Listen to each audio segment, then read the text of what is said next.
Out in the middle of nowhere in rural Georgia, a redneck's wife suddenly went into labor late one night. Panicking, the husband called the local doctor to come help deliver the baby. With no electricity in the house, the doctor handed him a lantern and said, "Hold this up high so I can see what I'm doing." Before long, a baby boy was born. The husband started lowering the lantern to grab a sip of his whiskey. "Hold on," the doctor said. "Don't put that down yet. I think there's another one coming." Sure enough, a few minutes later, a baby girl arrived. "Keep that light up," the doctor shouted. "There's another one on the way." Soon enough, baby number 3 was born. The doctor yelled again. No, don't lower that lantern. There's another one coming." The redneck scratched his head, looked at the doctor, and said, "You reckon it might be the light that's attracting them?" A woman was sitting at a bar enjoying an after-work cocktail with her girlfriends when an exceptionally tall, handsome, extremely sexy young man walked in. He was so striking she couldn't take her eyes off him. The young man noticed her stare and walked straight over. Before she could apologize for being rude, he said, "I'll do anything, absolutely anything you want me to do, no matter how kinky, for $1, on one condition." Flabbergasted, the woman asked what the condition was. He replied, "You have to tell me what you want me to do in just 3 words." She thought for a moment, reached into her purse, slowly took out a dollar bill, pressed it into his hand along with her address, looked him straight in the eyes, and said, "Come clean my bathroom." An elderly rancher named Hank decided he wanted to head into town to catch a movie. As he walked up to the ticket counter, the attendant asked, "Sir, what's that on your shoulder?" Hank replied, "Oh, that's my pet rooster, Rusty. He goes everywhere with me." The attendant shook his head. "Sorry, sir, no animals allowed in the theater." Hank thought for a second, went around the corner, and tucked Rusty down inside his overalls. Then he came back, bought his ticket, and found a seat beside 2 elderly sisters, Edna and Betty. As the movie started, Rusty got restless, so Hank unbuttoned his overalls just enough for the rooster to peek out and watch. A minute later, Edna leaned toward her sister and whispered, "Betty, I think the man beside me is being indecent." "What makes you think that?" Betty asked. Edna whispered, "He's got his, well, you know, out." Betty sighed. "Oh, Edna, we're too old to be shocked. Seen one, seen 'em all." "That's what I thought too," Edna replied. "But this one's munching on my popcorn." Tom was getting ready to marry Christine, so his father sat him down for a little talk. He said, "Tom, let me tell you something. On my wedding night I took off my pants, handed them to your mother, and said, 'Here, try these on.' She did and said, 'These are too big, I can't wear them.' I told her, 'Exactly, I wear the pants in this family and I always will.' And from that night on, we never had a problem." Tom thought that was good advice. So on his honeymoon, he took off his pants, handed them to Christine, and said, "Here, try these on." She tried them on and said, "These are too big. They don't fit me." Tom smiled and said, "Exactly. I wear the pants in this family, and I always will." Christine didn't miss a beat. She took off her pants, handed them to Tom, and said, "Here, try these on." He struggled a bit and said, "I can't get into your pants." Christine smirked and said, "Exactly, and if you don't change that smartass attitude, you aren't gonna." Grandpa, a Corvette, and one excuse the cop never saw coming. An older gentleman had just picked up his brand new Corvette convertible. Feeling young again, he decided to take it out for a proper spin. Before long, he was flying down the highway 80, 90, pushing it past 100 miles per hour, wind rushing through what little hair he had left. He was having the time of his life. Then suddenly, flashing lights in the mirror. A state trooper was right behind him. Instead of slowing down, he panicked and sped up even more, 110. 120 miles per hour. Then it hit him. "What am I doing? I'm a grandfather, not in a high-speed chase." He eased off the gas and pulled over. The trooper walked up, looked at him, and said, "Sir, it's Friday, and I'm about to finish my shift. If you can give me one reason I've never heard before for speeding like that, I'll let you off with just a warning." The old man smiled and said, "Well, officer, years ago, my wife ran off with a state trooper, and I thought you were bringing her back." The trooper paused, then burst out laughing. "All right, sir, you have yourself a great day. And slow it down." I'm getting older, and I've realized something. I still have way too many unanswered questions in life. Like, who actually let the dogs out? Where is the beef? And how do you really get to Sesame Street? Why doesn't Dora just use GPS? And honestly, how does she even get a t-shirt over that head? And why are eggs packed in flimsy cartons, but batteries are sealed up like they're guarding national secrets? Why can't women put on mascara without opening their mouths? And why is the word, abbreviation, so incredibly long? How is it that lemon juice can be artificial, but dish soap is made with real lemons? And seriously, why sterilize a needle for a lethal injection? And explain this, why do we put our 2 cents in? But it's only a penny for your thoughts. Who's keeping the extra penny? Also, why do the alphabet song and Twinkle Twinkle Little Star have the exact same tune? Be honest, you just sang them both, didn't you? And one last thing, what is Victoria's Secret anyway? A woman was absolutely fed up. Her husband kept coming home late night after night. So, she decided to make a point. She left a note on the dresser that read, "I've had enough. I've left you. Don't bother trying to find me." Face with steam from nose. Then she hid under the bed, waiting to see how he'd react. Not long after, he walked in. She heard his footsteps stop by the dresser, silence, then the sound of a pen. Moments later, he was on the phone. "She's gone." "Yep, finally. I'll head over now. Put on that French lingerie that drives me wild. Love you, can't wait." Flush face, broken heart. He hangs up, grabs his keys, and heads out the door. She's destroyed, hardly holding back a flood of tears as she hears his car drive away. Angry and heartbroken, she crawls out from under the bed and snatches the note. Under her message, he had written, "I can see your feet. We're out of bread, back in 5 minutes." Our teacher asked what my favorite animal was, and I said, "Fried chicken." She said I wasn't funny, but she couldn't have been right, because everyone else laughed. My parents told me to always tell the truth. I did. Fried chicken is my favorite animal. I told my dad what happened, and he said my teacher was probably a member of PETA. He said they love animals, very much. I do too. Especially chicken, pork and beef.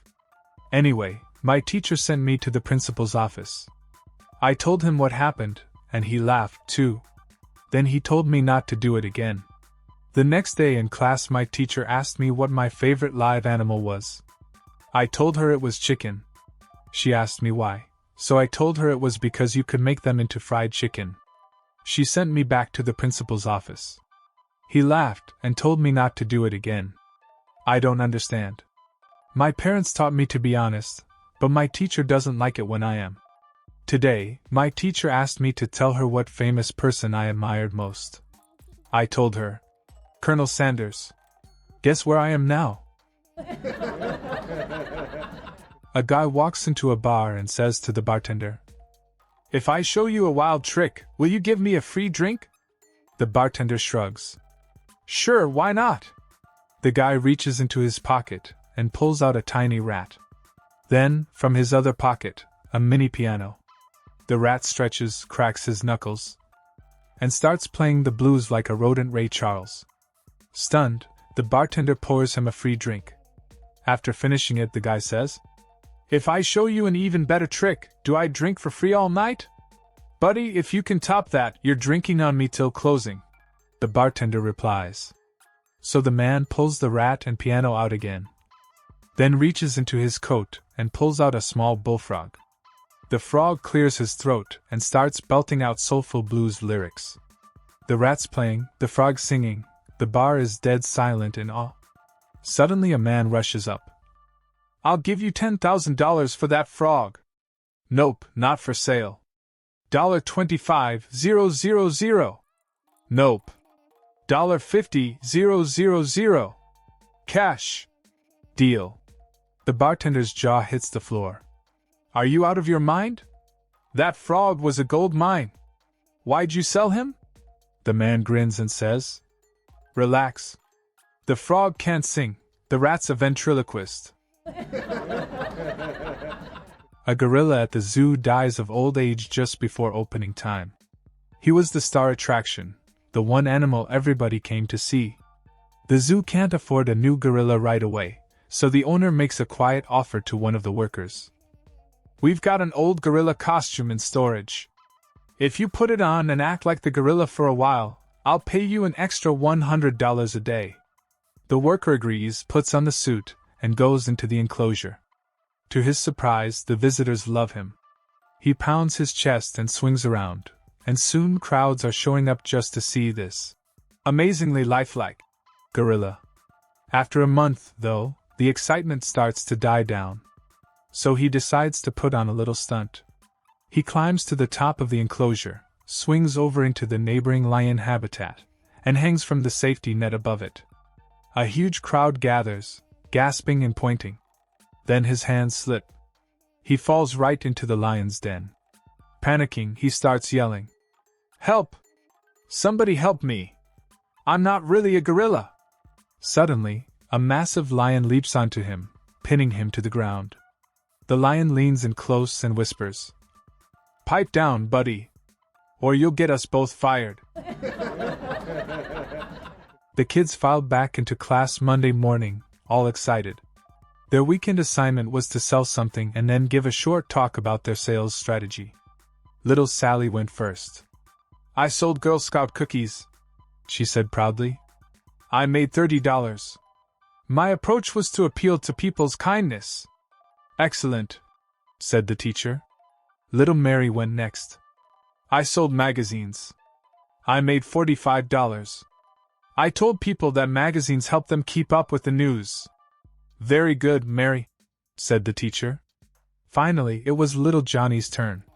He walked to the front, dumped a shoebox full of cash on the teacher's desk, and said, $2 for 67. The teacher nearly fainted. $2 for 67? Johnny, what on earth were you selling? "Toothbrushes," Johnny replied. "Toothbrushes? How could you sell that many?" Johnny grinned. "Well, I went to the busiest corner in town and set up a table with a sign that said free sample. I handed everyone a chip dipped in a little brown mixture. Every single person said the same thing. You. That tastes like dog food." Then I said, "It sure does. Would you like to buy a toothbrush?" A woman meets a man in a bar. They talk, they laugh, and they really hit it off. Before long, they decide to go back to his place. As he shows her around his apartment, she notices something unusual in his bedroom. An entire wall covered in soft, cuddly teddy bears. There are 3 long shelves filled from end to end. The bottom shelf is lined with small teddy bears. The middle shelf holds medium-sized bears. And the top shelf is packed with huge, oversized teddy bears. She can tell he spent a lot of time arranging them just right. For such a masculine-looking guy, the display surprises her, but she also finds it sweet and endearing. She doesn't say anything, but she's impressed by his sensitive side. They share a bottle of wine and talk for hours, and the more they talk, the more she thinks, "Oh my, this man might actually be the one. He could even be the father of my future children." They start kissing. The chemistry is strong. Soon he sweeps her into his arms and carries her to the bedroom. After an intense night of passion, they lie together, catching their breath. She gently strokes his chest, smiles, and asks softly, "Well, how was it?" He smiles back, brushes her cheek, looks lovingly into her eyes and says, "Help yourself to any prize. From the middle shelf." A lawyer and a senior citizen are sitting next to each other on a long flight. The lawyer thinks to himself, "Seniors are so easy to fool. I'll make a quick buck." He turns to the older man and says, "Let's play a game. I'll ask you a question. If you don't know the answer, you pay me $5. Then you ask me a question. If I don't know the answer, I'll pay you $500. The senior just wants to nap, but to keep the lawyer quiet, he agrees. The lawyer starts. "What's the distance from the Earth to the Moon?" The senior silently hands him $5. Then the senior asks his question. "What goes up a hill with 3 legs and comes down with 4? The lawyer is baffled. He searches his laptop, emails friends, Googles everything possible, but finds nothing. After an hour, he finally gives up. He wakes the senior and hands him $500.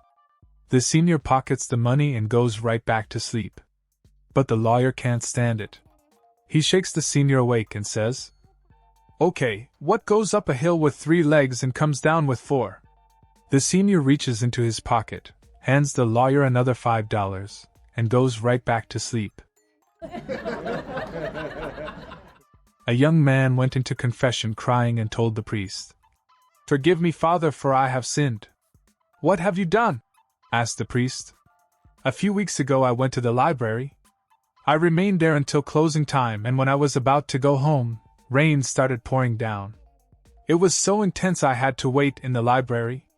I had waited for a while with the librarian, a young attractive single girl, then one thing led to another, and I ended up sleeping with her." The man stopped talking but kept weeping. "Well, don't cry. It's a sin, but it is not that bad. You should say 5 Hail Marys and it will be forgiven," said the priest. "But it doesn't end there." The man kept sobbing. "A few days later, my elderly neighbor asked me to help her with her computer. Her husband was hospitalized and she couldn't send an email to her son. I went there and fixed the problem, but when I was about to leave, rain started pouring down. It was really stormy and I had to wait.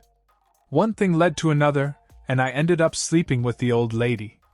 The man cried. "Oh dear, well, that makes it harder indeed, but still, you should say 15 Hail Marys and you will be forgiven," said the priest. "Oh, I'm afraid the worst part is still ahead," cried the man. "Yesterday I went to the barber. I was his last client that day. As soon as he finished and was about to close the shop, rain started pouring down so intensely I had to wait with him. One thing led to another, and I ended up sleeping with him as well." The man cried. "Oh dear, it is indeed worse than I thought," said the priest. "So what should I do, Father?" the man asked. "Well," answered the priest, "you should get the fuck out of here before it starts raining." On their wedding night, the groom, Bob, told his nervous bride, "Turn around and lie on your stomach." Shocked, the bride snapped, "Are you crazy? It's done face to face." Bob, confused, replied, "No, it's supposed to be done from behind." The bride hesitated and then muttered nervously, "How would you know? Once, back in college, some thugs kidnapped me, and they did it face to face." Bob's eyes widened, and he quietly sat down, mumbling, "Oh no, those same thugs kidnapped me once too, but they didn't do it face to face." A Mexican man who spoke no English went into a department store to buy socks. He found his way to the menswear department, where a young lady offered to help him. "Quiero calcetines," said the man. "I don't speak Spanish, but we have some very nice suits over here," said the salesgirl. No quiero trajes. Quiero calcetines," said the man. "Well, these shirts are on sale this week," declared the salesgirl. No quiero camisas. Quiero calcetines," repeated the man. "I still don't know what you're trying to say. We have some fine pants on this rack," offered the salesgirl. No quiero pantalones. Quiero calcetines," insisted the man. "These sweaters are top quality," the salesgirl probed. No quiero suéter. Quiero calcetines," said the man. "Our undershirts are over here." fumbled the salesgirl, beginning to lose patience. No quiero camisetas. Quiero calcetines, the man repeated. As they passed the underwear counter, the man spotted a display of socks and happily grabbed a pair. Holding them up, he proclaimed, "Sockes! Why didn't you just spell it in the first place?" yelled the salesgirl. A man sits sipping lemonade on his front porch when he spots a landscaping crew working a few houses down. But something seems off. There are 3 workers, 2 are frantically digging holes, and 1 stands nearby, arms crossed, doing absolutely nothing. The man watches, confused. 1 worker digs a deep hole. The second one fills it right back in. Over and over, hole after hole. Eventually, curiosity gets the better of him. He walks over and asks, "Hey fellas, I've been watching you work for an hour. You dig a hole, he fills it in, and the guy over there just watches. What exactly are you trying to get done?" One of the workers wipes sweat off his brow and says, "Oh yeah, normally we're a tree planting crew. I dig the hole, Jake here fills it in, and Kyle, he's the one who puts the tree in." The man raises an eyebrow. "So, where's Kyle?" The worker sighs. Sick day. First-time driver, full circle payback. Emma had just passed her driving test and was practically glowing with pride. She ran into the house, waved her shiny new license in the air, and said, "Let's go! First official drive!" Her dad, mom, and younger brother all piled into the car. Without hesitation, her dad slid into the back seat, right behind her. Emma looked at him in the rearview mirror and grinned. Switching it up, huh? After months of teaching me from the front seat, you finally get to relax in the back?" Her dad smiled sweetly and said, "Nah, I'm back here to do what you always did, kick the seat and ask, 'Are we there yet?' every 5 minutes." One night, a man was driving down a deserted road when his car suddenly sputtered and died. He pulled over to the side of the road, surrounded by total darkness. Frustrated, he popped the hood and grabbed his flashlight, trying to figure out what went wrong. After a few minutes of checking, he couldn't make heads or tails of it. He was starting to panic when, out of nowhere, a deep voice boomed from across the road. "It's your spark plug wire." The man jumped, heart racing. "Who said that?" he called out, shining the flashlight toward the sound. To his disbelief, he saw a huge black horse standing on the other side of the road. The horse repeated, "It's your spark plug wire. It's disconnected." Still in shock, the man looked at his car, and sure enough, the spark plug wire was hanging loose. He quickly reattached it, hopped back in the car, and started the engine. To his relief, it roared to life. Shaken, he sped off to the nearest town. Once there, he walked straight into the local bar and asked for a double shot of whiskey. He slammed it down in one go, still trembling. A rancher sitting nearby noticed his pale face and asked, "What's wrong, man? You look like you've seen a ghost." The man took a deep breath and replied, "You're not gonna believe it. A talking black horse just fixed my car." The rancher looked stunned for a moment, then nodded seriously. "I believe you. As a matter of fact, you're lucky." The man, still shaking, asked, "Why? Why am I lucky?" The rancher took another slow sip of his beer and said, "Because that horse is an accountant. He doesn't know anything about cars." 2 guys were waiting at a busy train station, bored out of their minds. The first guy, looking for some fun, spots a bald man sitting alone across the platform. He turns to his friend and says, "I'll give you $20 if you go slap that guy on the back of his head." The second guy laughs and accepts the challenge. He sneaks up behind the bald man and gives his shiny head a good smack. "Hey James, what are you doing here?" he says. The bald man, confused and a little angry, spins around and snaps, "Do I know you?" The second guy quickly apologizes, saying he mistook him for his friend James, and heads back to collect his $20.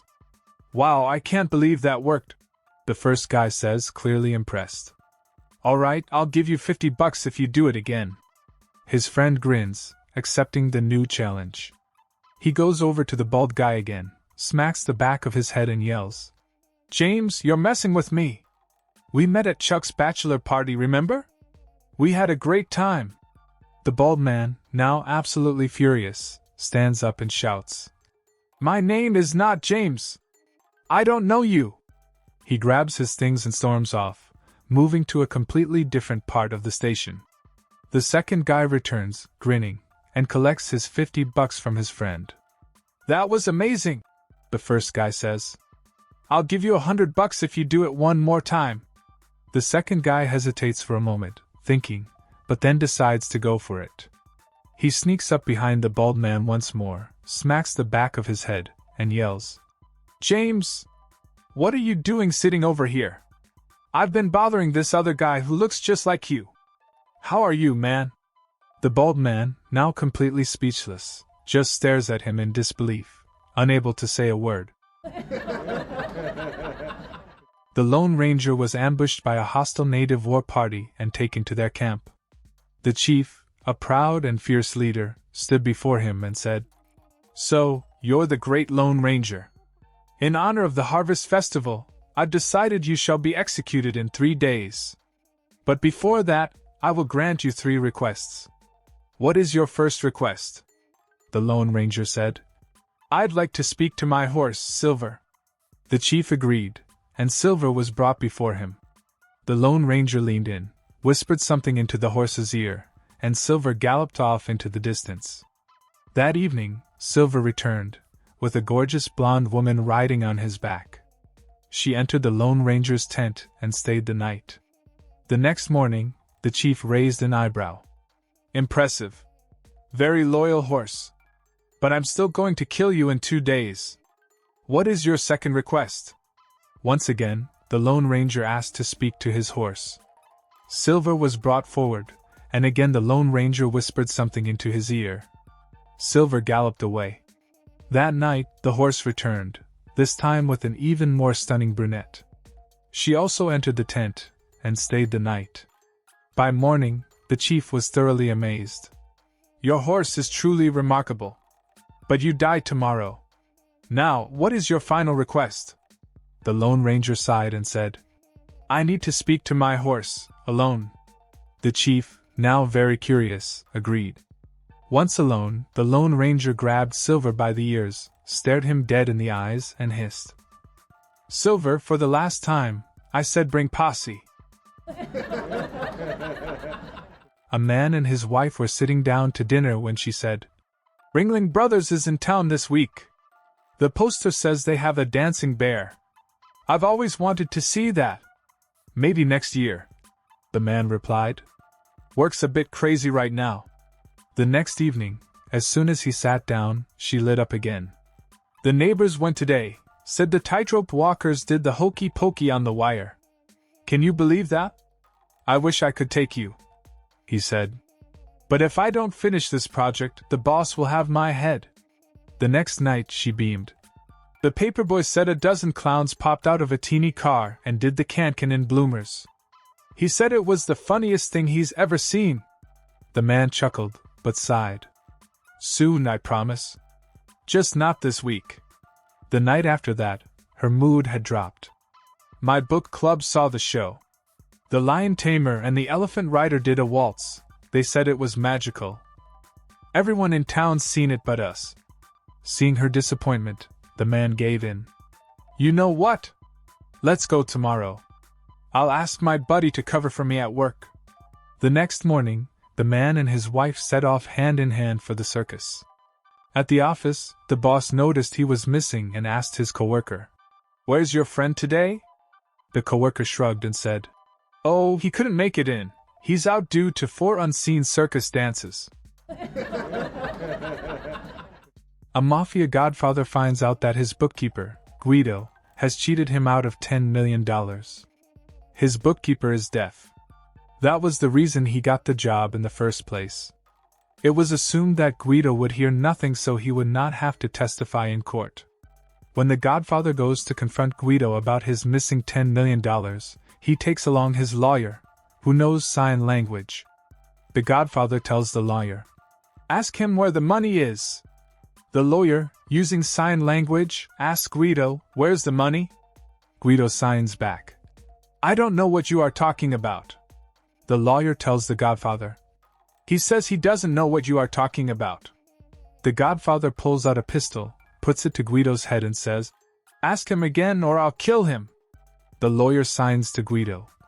"He'll kill you if you don't tell him." Guido trembles and signs back. "Okay. You win. The money is in a brown briefcase, buried behind the shed at my cousin Bruno's house." The godfather asks the lawyer, "What did he say?"